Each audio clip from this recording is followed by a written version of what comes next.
In this video, a hot forging and metal shaping process.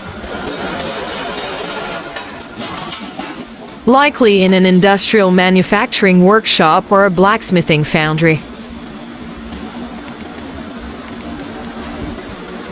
Here is a step-by-step breakdown of the activity inside the video. Heating and trimming. The process starts with a glowing, white-hot cylindrical piece of metal block being fed into a heavy machine. The machine trims or squares off the metal piece, casting bright orange sparks all around.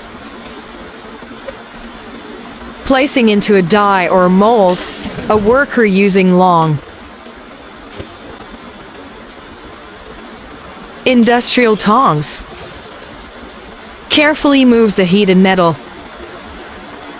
cylinder and places it inside a circular die or mold